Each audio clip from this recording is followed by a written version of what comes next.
Vamos voltar com Fernando Nakagawa. O monitor do PIB da Fundação Getúlio Vargas apontou um crescimento de 1,8% na economia do Brasil no mês de maio, em comparação com abril, Naka. Em relação a maio de 2020, a atividade econômica cresceu 13,4%. Naka, o resultado é positivo, mas ainda a gente não retornou ao patamar pré-pandemia, não é? Falta um pouquinho, Tainá, bem pouquinho, para voltar ao que a gente estava lá em fevereiro do ano passado, antes da pandemia. Segundo a FGV, a gente está a 0,7% daquele patamar de fevereiro.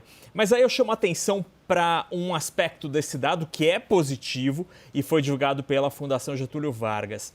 Há uma certa inconstância, os dados ainda estão muito voláteis, como dizem os economistas, porque o Banco Central também faz um tipo de conta muito parecido com esse monitor do PIB da Fundação Getúlio Vargas. É o IBCBR, o Índice de Atividade do Banco Central. E o dado relativo ao mesmo mês de maio apresentou queda de 0,43%.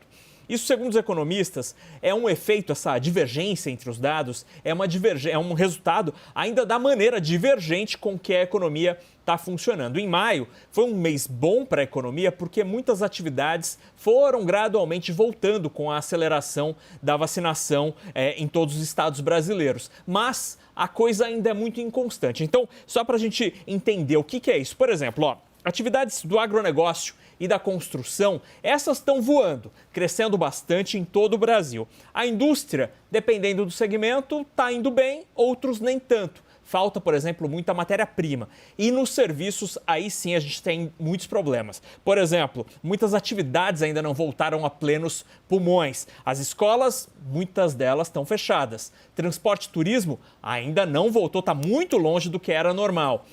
O pessoal dos serviços pessoais, como cabeleireiro, por exemplo, estão voltando, mas ainda gradativamente.